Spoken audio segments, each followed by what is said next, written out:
Merci Monsieur le Président, chers collègues. Alors, je commencerai, comme il se doit, par les titres et les états de service de Monsieur François Jacq, proposé à la présidence du CNES. Historien des sciences, spécialiste en théorie comme en pratique de l'administration de la science et des techniques, Monsieur Jacq a une longue expérience à faire valoir. Il a dirigé l'ANDRA à partir de 2000, a œuvré dans les ministères, à Matignon comme conseiller. En 2009, il est président directeur général de Météo France, puis de l'Ifremer, en 2013 du CEA, en 2018 jusqu'en 2025. Vous êtes cette année-là proposé puis confirmé à la tête du CNES pour 1 an, et c'est à l'issue de ce court CDD que votre renouvellement est aujourd'hui proposé au Parlement. C'est un mandat de 5 ans, cela invite à voir loin et à expliquer une stratégie pour l'organisme phare du spatial français. Je propose d'évoquer différents thèmes, les mêmes contenus dans le questionnaire que je vous ai adressé avec le concours de monsieur l'administrateur Bougara, que je remercie. Commençons par les ressources allouées au CNES. Et la lettre de mission, que je n'ai pas consultée, qui demande, on l'aura compris, de tenir une ligne austéritaire. Il vous faut donc trouver des sources d'économie. 320 millions d'euros sur la période 2026-2028 et par conséquent, des arbitrages sous la forme de report ou d'annulation de mission, de transfert de programmes vers l'Agence spatiale européenne, d'externalisation vers l'industrie, pour une agence cliente de prestations. Les rumeurs vont bon train quant à des annulations et des coupes dans la science et l'espace utiles, au profit des usages marchands de l'espace matrixés par le modèle astrocapitaliste de SpaceX. L'observation de la Terre pourrait en pâtir, notamment les missions engagées avec nos si peu fiables partenaires américains, comme Odyssey ou encore AOS. Me faisant le relais des inquiétudes de salariés et des organisations syndicales quant à l'affaiblissement du centre, je souhaiterais donc avoir des précisions sur la conduite du changement dans une organisation au milieu du gué. Quelle stratégie d'ensemble pour maintenir et défendre l'excellence technique et expertale du centre? Quand sera-t-il des recrutements pour compenser les nombreux départs en retraite? Comment continuer de rendre attractives les carrières lorsque les start-up et les industriels font miroiter des salaires mirobolants au service de la nouvelle économie de l'espace 2.0? Comment intégrez-vous les organisations syndicales et les salariés dans la décision? Concernant la recherche scientifique et technologique, le CNES a un passé riche en la matière, qu'il s'agit de protéger et consolider.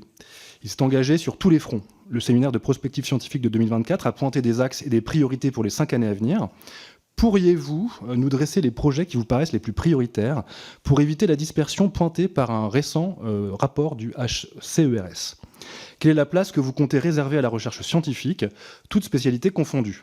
Comment, en outre, envisagez-vous la place du vol habité, alors que l'ISS est en fin de vie et que les projets de stations, surtout européens, sont pour l'heure des vues de l'esprit, tout comme l'occupation durable de la Lune? Parlons politique à présent. Le CNES a pour mandat de préparer et de mettre en œuvre la politique spatiale française. La conférence ministérielle de l'ESA à Brême a acté une relégation de la France, dont la contribution de 3,7 milliards d'euros, rehaussée in extremis, est loin derrière celle de l'Allemagne de 5,1 milliards. L'ESA est en croissance budgétaire, démographique et politique.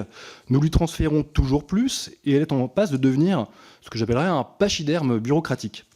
Quelle est votre vision du devenir de l'agence et du lien à établir avec le CNES?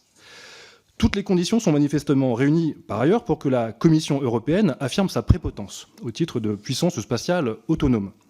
La loi spatiale de l'UE, qui a été évoquée en cours d'examen, en est le véhicule normatif et organisationnel, de même que le prochain cadre financier pluriannuel. Vous insistez dans vos réponses sur le fait que c'est à la Commission européenne, dotée d'une DG Défense, Industrie et Espace, que reviendrait l'orientation politique de l'engagement communautaire dans l'espace. Au vu des tensions entre États membres, dont le désengagement de l'Allemagne du programme Iris-Carré, qui préfère donc abonder dans un projet de constellation militaire à 10 milliards, l'Allemagne, n'est-ce pas s'engager dans une voie qui approfondit une dépossession politique pour l'agence que vous comptez présider? Pour ce qui concerne la politique de la coopération internationale, une question d'emblée.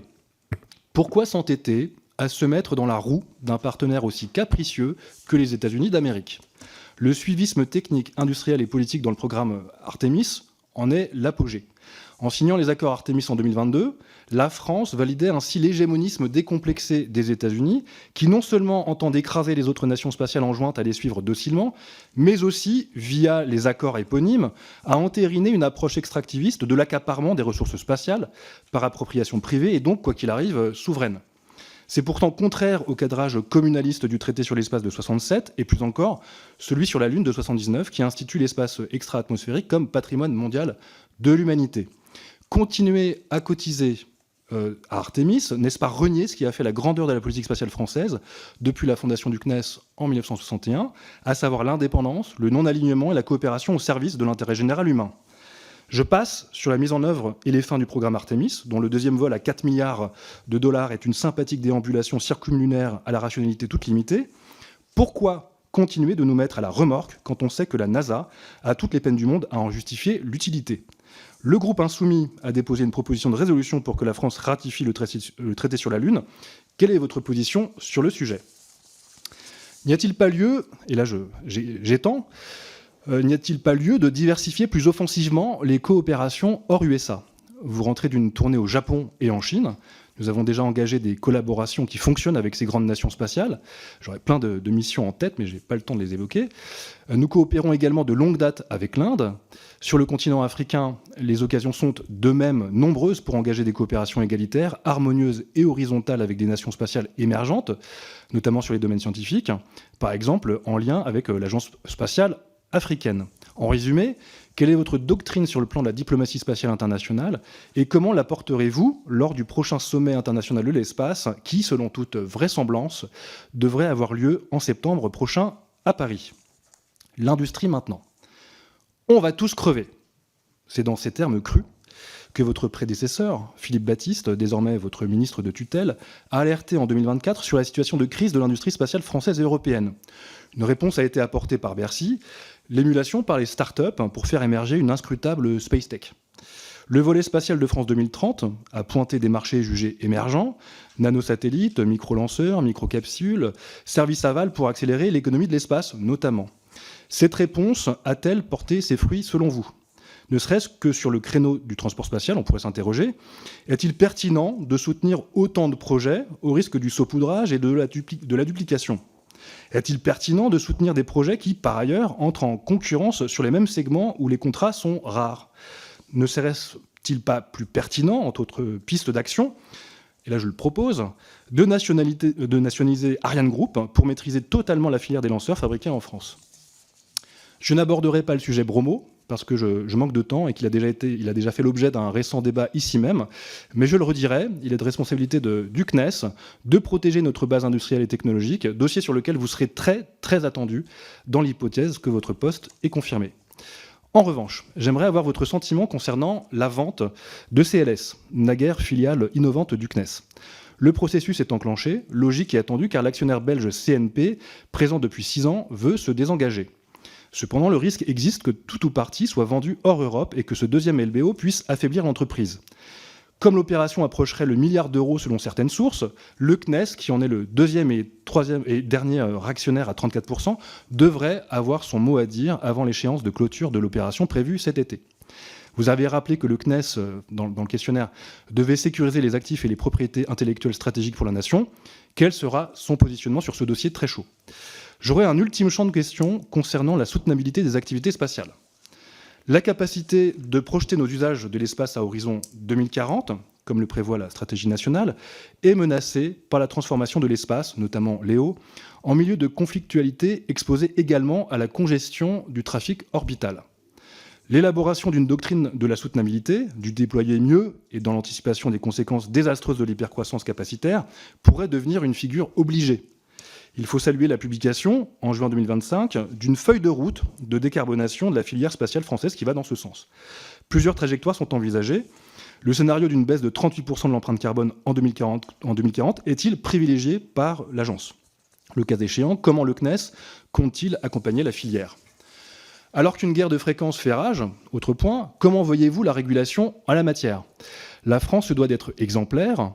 Or, on est surpris, là je prends juste un exemple, qu'en juin 2023, l'ARCEP a réservé de la place pour la constellation Sémaphore C27, dotée en théorie de 116 640 satellites pour la société eSpace, qui est basée à Toulouse, pas très loin du CNES, et toujours pour eSpace, en 2024, un autre créneau pour 75 600 satellites couvrant les bandes de fréquences mobiles. À verser dans cette course au surdéploiement, en même temps que nous faisons vœu de sobriété auprès des instances de l'ONU, ne risque-t-on pas de brouiller le message?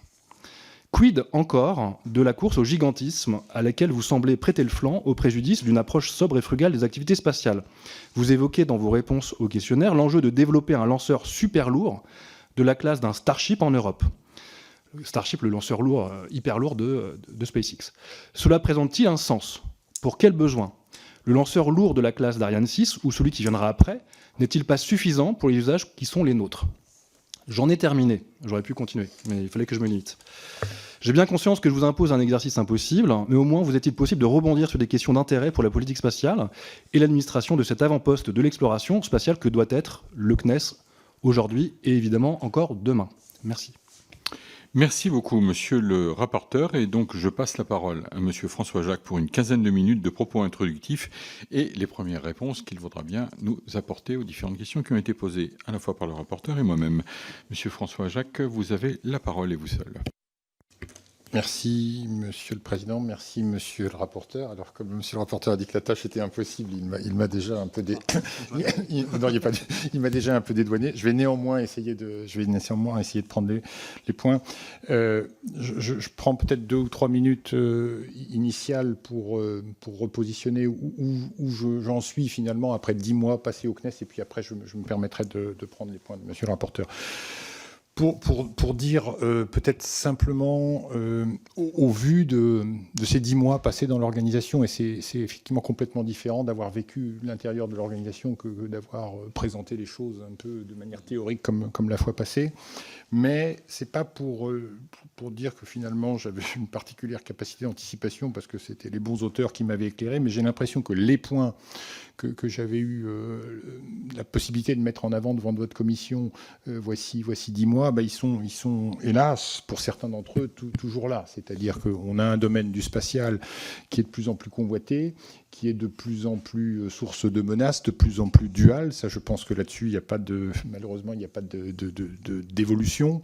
Que le champ a connu et connaît encore des bouleversements, ça a été évoqué par monsieur le rapporteur, avec des chiffres astronomiques de nombre de satellites, avec la place des constellations, avec la privatisation, l'encombrement de l'espace, mais aussi avec des modèles économiques qui déstabilisent notre tissu industriel. Et puis, pour finir sur les constats que je faisais à l'époque, je ne pense pas que la situation géopolitique se soit beaucoup améliorée en termes de fiabilité, de stabilité des partenariats. Enfin, je veux dire, sans même parler d'espace, enfin, le monde autour de nous nous montre quand même des choses assez préoccupante. Et s'ajoute à cela, et ça fera un début de transition avec le premier bloc de questions de monsieur le rapporteur, aussi une situation financière, une situation budgétaire qui est complexe pour la France, et donc je vais y venir. Par rapport à cela, pour ne pas être trop long et pour pouvoir revenir aux questions, moi à l'époque j'avais dit finalement, j'avais abordé 5 points, j'avais dit on va avoir besoin de plus d'Europe. Ça va permettre de toucher une des questions de monsieur le rapporteur. On va avoir besoin d'être très attentif sur la question de la dualité et de la coopération entre l'univers civil et l'univers militaire. J'avais aussi dit qu'il fallait probablement prêter une grande attention à l'écosystème industriel. Alors, dit différemment, faire de la politique industrielle, être en soutien de la science et puis finalement être attentif au rôle du CNES et à la place du CNES. Je pense que, là encore, c'est pas pour... c'est parfois rassurant de voir que les idées gardent leur pertinence à 10 mois, mais peut-être que je les formulerai d'une manière un tout petit peu différente aujourd'hui, peut-être pour y passer 1 ou 2 minutes et avant d'enchaîner. Je disais il faut plus d'Europe. Alors, tout ce qui se passe autour de nous ne va pas dans le bon sens, hein. Enfin, les tendances centrifuges au côté européen, monsieur le rapporteur a évoqué le cas allemand, on pourrait parler du cas italien, on pourrait parler de la complexité. Est-ce que pour autant ça veut dire qu'il faut renoncer? Moi, ma réponse serait non. C'est-à-dire que si nous allons diviser, nous serons inéluctablement dépassés parce que nous n'aurons pas la taille critique. Donc je pense que cet axe-là demeure. L'axe sur la dualité, il demeure peut-être encore ô combien quand on voit les développements qui sont autour de nous. Sur le tissu industriel, j'allais dire, quand je dis politique industrielle, ça va commencer à faire le lien avec ce que monsieur le rapporteur disait sur France 2030. On voit bien qu'on a toute une série d'acteurs du spatial, et on voit bien que si on veut préserver des compétences, développer un certain nombre de technologies, il va falloir à un moment faire un certain nombre de choix et soutenir un certain nombre d'acteurs dont les compétences seront avérées et qui auront fait leurs preuves. Et je pense que là-dessus, c'est important pour le CNES d'être vraiment présent sur le sujet et présent en lien étroit avec l'industrie. J'y reviendrai. Moi, je pense qu'une agence spatiale comme le CNES, ça n'a de sens que si elle a des compétences techniques fortes. Et pour avoir des compétences techniques fortes, c'est des choses qu'elle fait elle-même, mais qu'elle fait aussi en interaction avec ses partenaires, avec du faire avec, collègue, du faire ensemble, du faire en collaboration. Et donc ça, je pense que c'est un point important aussi. La science, je vais le traiter en prenant les questions de monsieur le rapporteur, donc je n'y reviens pas. Et je finis sur le point que j'indiquais sur le CNES. Moi, si j'avais fait acte finalement de candidature la fois passée, c'est parce que je pensais que c'était une maison importante et passionnante. Moi, ce que j'ai vu depuis que j'y suis, c'est peut-être quelque chose d'encore plus, je le disais ce matin au Sénat, quelque chose d'encore plus important. C'est une maison qui est jeune. Qui est jeune dans son enthousiasme et indépendamment de l'âge des personnes dont on parle, c'est-à-dire dans leur passion pour le spatial. Et je crois que ça, c'est un atout vraiment extrêmement fort. Et au moment où parfois on entend des choses en disant mais est-ce qu'on a encore, les temps ont changé, il y a de la modernité, est-ce qu'on a encore besoin d'une agence spatiale qui a été créée dans les années 60 ?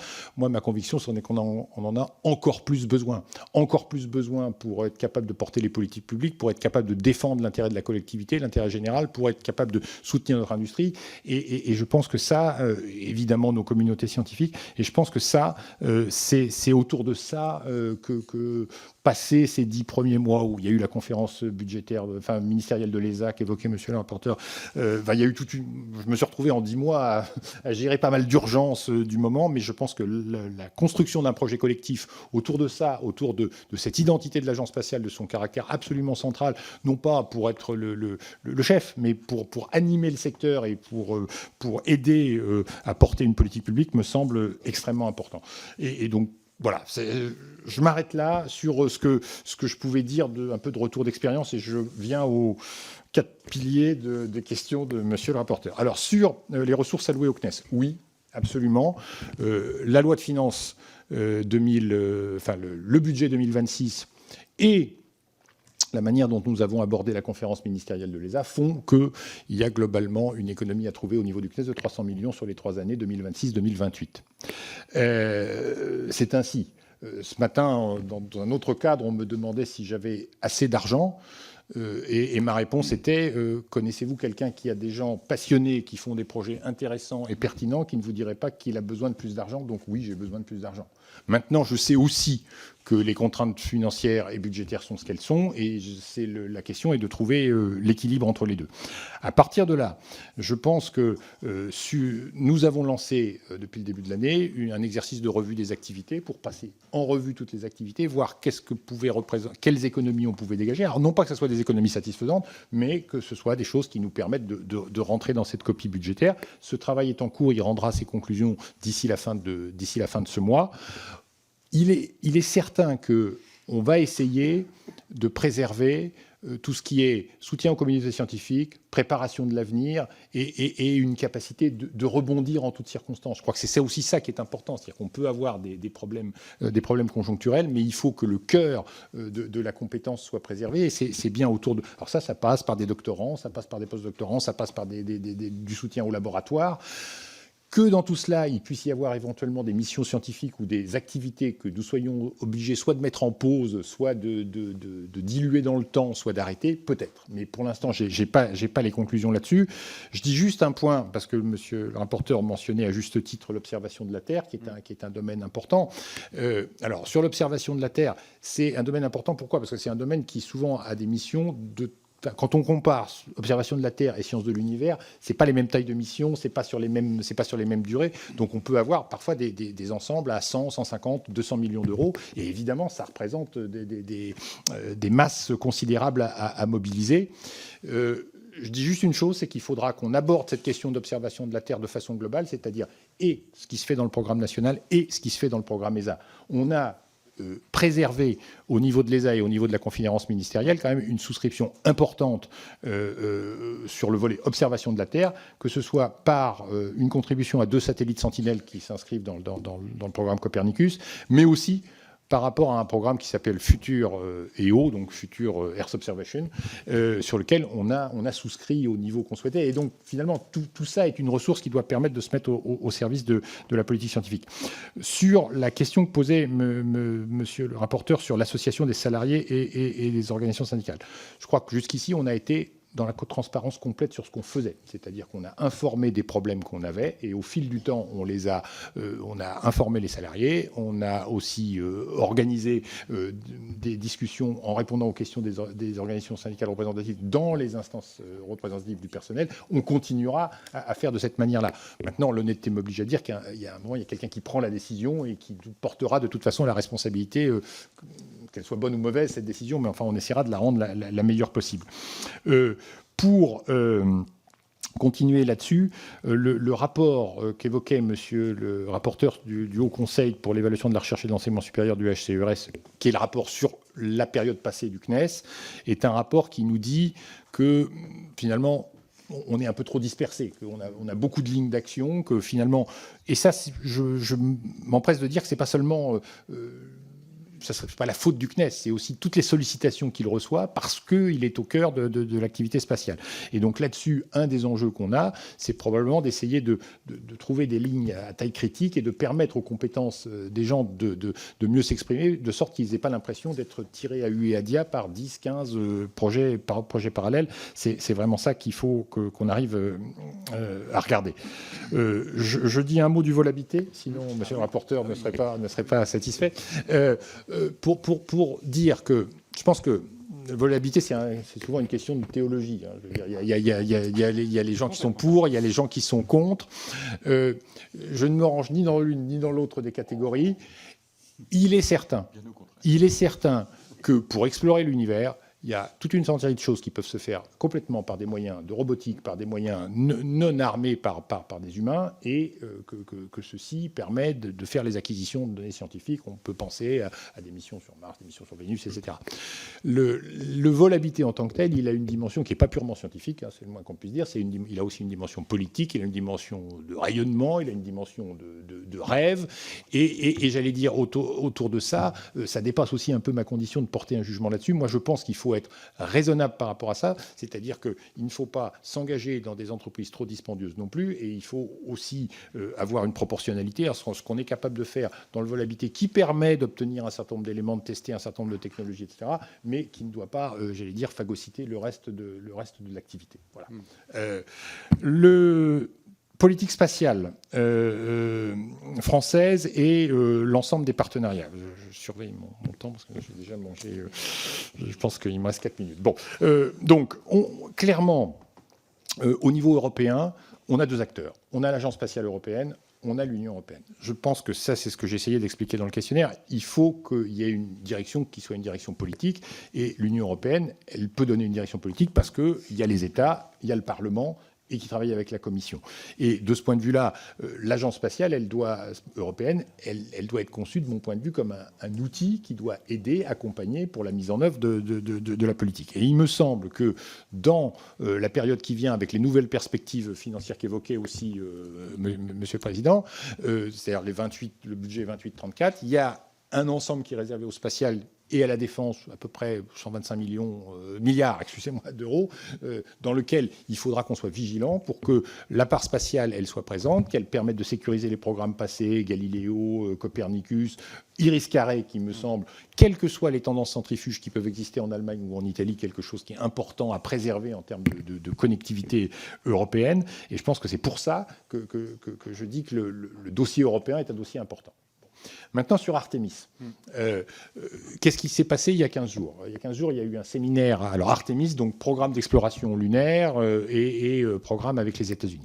Il y a 15 jours, il y a eu une réunion convoquée est à peu près le mot, à Washington par nos partenaires dans Artemis américains pour faire un séminaire qui s'appelait Ignition et qui globalement est un réagencement complet de tout le programme lunaire, puisque en gros, pour le faire vite, là où il y avait un certain nombre de dispositifs, dont un orbiteur autour de la Lune qui s'appelle le Gateway, qui se trouvait être l'une des contributions principales de l'Europe, on a une position américaine qui est de dire maintenant on veut aller sur le sol lunaire le plus vite possible. C'est-à-dire, il y a la mission Artemis que vous voyez en ce moment, et puis après, il y a une mission de test en orbite Léo, en orbite basse, et ensuite, on va poser des êtres humains on va reposer des êtres humains sur la Lune en 2028, et avant les Chinois.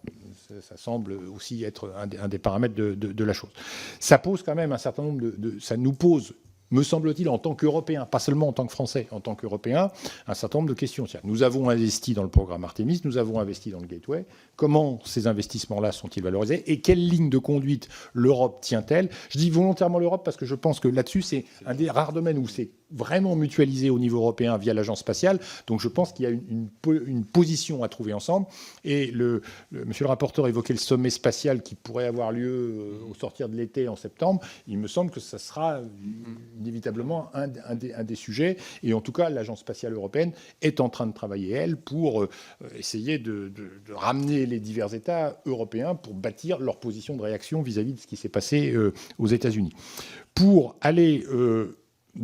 toujours dans la diversification des partenariats, je ne peux que confirmer ce que disait monsieur le rapporteur. C'est-à-dire que le Japon, typiquement, on a besoin de ne pas mettre tous nos œufs dans le même panier, pour dire les choses un peu brutalement. Si je prends le Japon, on a un certain nombre de choses sur les lanceurs, sur des rovers, sur des satellites. Et moi j'en reviens, effectivement, on a un partenariat d'une excellente qualité avec des gens tout à fait qui ont été d'une considérable fiabilité. Et donc je pense que développer ça, de la même manière, alors avec peut-être un certain nombre de précautions d'usage, mais les échanges qu'on a eus, on a 2 missions satellitaires avec nos collègues chinois, l'une qui s'appelle CFOSAT qui fait de mesures du niveau des océans d'altimétrie, et l'autre qui s'appelle SVOM qui étudie les sursauts cosmiques de l'univers, qui sont 2 missions qui ont produit de très bons résultats. SVOM, j'y suis encore plus attaché parce que c'est une mission dont la partie scientifique est CEA. Donc, par continuité. Donc, ça prouve qu'on a la capacité à travailler avec les autres. Je ne sais pas si Monsieur le Président me donne encore 2 minutes. CLS. Oui, CLS. Donc, vous l'avez bien résumé, un tiers du capital détenu par le CNES, 2 tiers détenus par CNP, pas le CNP français, mais un CNP belge, un pacte d'actionnaires qui donnait 7 ans, donc leur capacité à vendre, donc on est juste dans les... Et donc, moi, ma position, elle est très simple. Je souhaite que le CNES reste au capital de CLS. Je souhaite qu'il y reste à la hauteur à laquelle il est, puisque de toute façon, il n'y a pas d'augmentation de capital dans cette affaire. Et il est évident que les gens qui rentreront au capital pour racheter les parts de CNP, nous devrons avoir notre mot à dire. Nous avons notre mot à dire, nous aurons notre mot à dire, et ça doit être à minima des acteurs européens. Et en tout cas, et ça, je pense qu'on y sera extrêmement vigilant avec Bercy, d'autant que CLS est j'en profite pour le dire, donc c'est un SMH du CNES et c'est une très belle réussite. Et donc, je veux dire, ça serait bien dommage de ne pas la... Et le président m'ayant... Guidez-vous vers votre conclusion. Non, mais j'arrive, je fais le dernier volet de ce que disait monsieur le rapporteur sur la soutenabilité. Alors, sous la soutenabilité, sous 2 angles. Le premier, c'est que je pense que sur tout ce qui est occupation de l'espace, c'est clair que, à mesure qu'on veut envoyer 10 000, 20 000, 30 000, 100 000 satellites dans l'espace, on a un problème. Et le problème, on l'a déjà. C'est-à-dire qu'aujourd'hui, d'ores et déjà, les satellites que nous avons font beaucoup plus de manœuvres d'évitement qu'ils n'en faisaient. Voici ne serait-ce que 2-3 années. Donc ça, moi je reste persuadé que, même si ça peut apparaître un peu naïf, qu'il y a une régulation internationale à avoir et que cette régulation internationale, elle passe aussi quand même par des dossiers qu'on doit pousser côté ONU, qu'on doit pousser côté COPUOS, enfin les endroits où ces choses-là sont débattues, et essayer de trouver des règles de savoir-vivre finalement entre les différents acteurs, parce que nous aurons une congestion de l'espace si nous n'y sommes pas vigilants. Parallèlement, il faut qu'on ait aussi les outils de surveillance et de gestion du trafic, et ça aussi, c'est ce à quoi on travaille sur SSA et SST. Je dis un mot sur le lanceur super lourd. Je n'ai pas fait de plaidoyer pour un lanceur super lourd. Non, pardon, monsieur le rapporteur, je n'ai pas fait ça. J'ai dit que c'était quelque chose qui était dans le paysage, et que si ce sujet-là devait se poser, il fallait qu'on connaisse les briques technologiques dont on aurait besoin pour être capable, le moment venu, d'en faire un, parce que ça serait, pour des raisons, et je suis d'accord avec vous, qu'aujourd'hui on ne connaît pas encore en évidence, de quantité de choses à lancer, parce que quand on dit un lanceur super lourd, pour être clair, avec Ariane 6, vous lancez une vingtaine de tonnes en orbite Léo. On pourrait imaginer un successeur d'Ariane 6 qui soit... mettons à 30 tonnes, quelque chose, dans les mêmes ordres de grandeur. Là, on est en train de parler de 100 tonnes. Donc on voit bien qu'on est en train de multiplier par 3, 4, choses comme ça. Et ça suppose soit une inflation des volumes des constellations, soit je ne sais quoi sur l'exploration. Donc la question n'est pas de prôner le développement d'un lanceur LEO. La question est de savoir, de rester vigilant à ce qui se passe dans l'univers et de voir si les gens qui construiraient ce genre de choses ne seraient pas en situation de porter tort à notre industrie du lanceur telle qu'elle est aujourd'hui. Et je pense que là, j'ai épuisé mon... Et pour le reste, je rejoins ce qui était dit tout à l'heure. La feuille de route de décarbonation de la filière, ça a été un travail sur lequel je pense beaucoup d'acteurs étaient peut-être inquiets au départ et méfiants. Je pense que le fait qu'on ait réussi à la sortir et à la sortir au moment, dans un consensus, au moment du Bourget, est je pense un bon signe. Et aujourd'hui, nous, on a des actions de suivi et vraiment, ça fait partie des priorités aussi du CNES. Et je pense que aussi un des rôles du CNES d'être garant de ces choses-là. Voilà, je ne vous fais pas plus le plaidoyer pro domo du CNES, mais je me permets de conclure là-dessus. On a besoin d'une agence spatiale française forte. Monsieur le rapporteur, au vu des échanges, pouvez-vous nous faire part sommairement de votre avis en tant que rapporteur sur ce projet de renouvellement de Monsieur Jacques comme président du conseil d'administration du CNES ? Merci, Monsieur le Président. Alors, je vais donner mon avis. Alors, je me rends compte que j'ai été très gourmand dans mes questions et j'aurais pu être beaucoup plus long, en vérité, parce que c'est un sujet qui est extrêmement important. Et l'Agence spatiale française, elle a une histoire, elle a une autorité technique, elle est réputée de par le monde dans la communauté spatiale internationale et c'est un mandat très, très lourd que vous assumez. Et donc, c'est la raison pour laquelle je vous ai exposé à toutes ces questions qui brossaient à peu près tous les domaines sur lesquels vous devez intervenir en tant que président. Moi, j'ai noté une expression que vous avez utilisée qui me va très bien. On a besoin d'une agence spatiale française forte. Forte. Ça, c'est très important. Et en effet, ça, c'est tout l'enjeu de ce mandat qui pourrait s'ouvrir. On va voir le vote de confirmation ou pas. C'est une maison qui est jeune, par l'enthousiasme, etc. Elle a une histoire, un héritage technique, des connexions avec l'industrie qu'elle a contribué à construire, notamment dans la filière des lanceurs, des satellites. Je ne vais pas refaire l'histoire du CNES. Mais en tout cas, on a une belle maison qu'il faut construire encore. Mais là, je suis attentif et je reviens sur ce qui a été dit tout à l'heure sur les ressources humaines. En effet, c'est une maison aussi qui est vieillissante. Elle est certes enthousiaste. Les ingénieurs, les techniciens, les scientifiques sont enthousiastes. Mais néanmoins, il faut l'entretenir, cet enthousiasme. Et alors, ça passe peut-être sans doute par une revalorisation des salaires, mais aussi par des moyens pour travailler, pour retravailler aussi dans la maison et pas simplement faire. Ça, c'était aussi un motif de critique qui avait été énoncé dans cette mobilisation de 2022 qui a été évoquée par le camarade Bastien Lachaud tout à l'heure. Il y a clairement eu un problème de moyens, de vision aussi par moment, de fragmentation de la vision avec beaucoup de sens qui étaient dispersés dans une multiplicité d'activités, de tâches qui étaient plus ou moins déléguées. Et à la fin, ça crée une forme de dilution, voire même parfois de souffrance au travail. Donc là, ce qu'il faut réinjecter, c'est une force d'autonomie, une ambition spatiale française et assumer et construire cette base scientifique et technologique qui fait la fierté de l'agence. Ça, c'est le point que finalement vous avez amené dans votre argumentaire qui m'a rassuré, je dois dire. Là, il va falloir la défendre, cette agence, ce centre. Il va falloir aussi batailler pour les budgets, pied à pied, dès l'année qui vient, avec un dialogue exigeant avec les tutelles. Il faudra montrer que cette autonomie, elle est non négociable, qu'il faut que le CNES puisse avoir les moyens de faire ce pour quoi il est voué. L'autre point aussi, c'est la dernière fois, j'étais orateur de groupe, j'avais 3 minutes, c'était plus court encore, et j'avais voté contre, rappelez-vous, votre candidature, parce que j'avais dit à l'époque, vous mettez en œuvre une stratégie spatiale qui n'est pas encore écrite. Donc c'est comme si on mettait la charrue avant les bœufs. Il se trouve qu'elle est maintenant publiée, cette stratégie spatiale. Elle a été rédigée sous l'égide du SGDSN. Et je me rappelle à peu près que j'avais été auditionné avec certains collègues ici présents. Et donc il y a eu ce travail qui, je dois le dire, ne m'a pas convaincu. Le document final, à tel point d'ailleurs qu'avec des collègues, Bastien Lachaud, Marina Mesure, on a publié une contre-stratégie spatiale. C'est dire à quel point on n'était pas convaincus. Donc la stratégie, elle existe. Vous avez vocation à la mettre en œuvre.